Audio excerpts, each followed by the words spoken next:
Lessons from the book, Jewish Phenomenon. Number 1. Estee Lauder once said, "Being interested in other people's ideas for the pose of saying, 'we can do it better,' is not copying. Innovation doesn't always mean inventing the wheel each time. Innovation can mean a whole new way of looking at old things. New ideas do not need to be revolutionary to be great.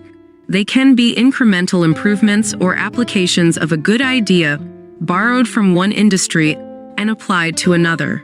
Ms. Lauder, née Josephine Esther Menser, saw that when new foods were being introduced, free samples were given out so people could try them. She realized that if you put the product in the customer's hands, it will speak for itself if it's something of quality. She made her breakthrough in 1946 by giving a vast number of free samples and gifts with purchase to introduce new cosmetics to new customers. It is commonplace now, but it was a revolution in the cosmetics industry. The Lauder fortune totaled $7 billion in 2008 and is still in the hands of her sons Leonard and Ronald. Number 2. If you single-mindedly serve your employer without regard to your own interests, you display the same misplaced faith that many Jews had in the Germans back in 1939. Foolishly, the Jews believed that Nazis needed their skills and capital, and that there was no way they would exterminate them. In the today, with mergers, downsizing, abolition of pension plans, and shareholder pressures, nobody is immune to the axe, regardless of their position or contribution to their employer.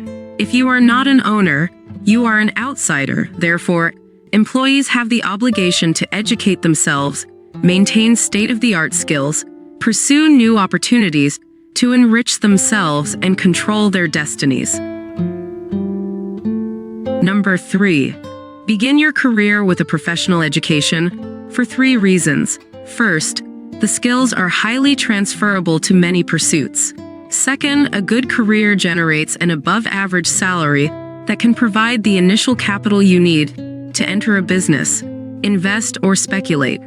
Third, professional careers put you in contact with other professionals who have money, knowledge, contacts, and ideas. In addition, professional careers often provide intimate contact with the situations, opportunities, and problems within an industry that serve as the sources for starting a new venture. Number 4. If you want to improve something, think about what you would do to really lead to a new perspective that can be productive. Problem solving and idea generation are stifled because our assumptions preclude possible options. A Harvard Business School case study presented a problem about an ice cooler manufacturer who needed a new manufacturing plant. The company had a factory in Georgia, but when its products were shipped to its customers out west, the coolers often became damaged during the long trip. A whole series of facts and figures were presented to the students indicating where the new plant optimally should be placed. All the facts led students to assume the problem required building a new factory, when in actuality the coolers might just have needed some better packaging for shipment. As Jonas Salk said, "Find the right questions. You don't invent the answers. You reveal the answers." Number 5. The Managing Your Career column in the Wall Street Journal focused in February 1999 on the subject of independent employees. "Of course, there is a new ethic in the corporate world these days," wrote the columnist. "You can't ask for someone's total intellectual being to be with your company anymore. Jewish people have known that for years." Hal Lancaster went on to give some sound advice. "Make sure your boss is aware of your pursuits if they are significant. Talk about it beforehand and come to an understanding so that there are no conflicts with your full-time work. If your boss is not agreeable, you might have to reconsider whether your current job is right for you.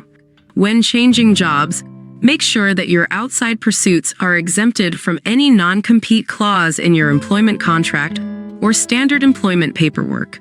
Make sure you have clear job objectives and goals. If you meet your objectives, your boss cannot say that your outside work is distracting you from your duties. Convey to your boss your continued satisfaction and commitment to your job. Demonstrate, if possible, that your outside activity contributes to your performance and benefits your company.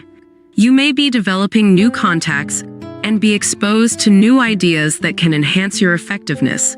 My view is that you should be a self-employed employee.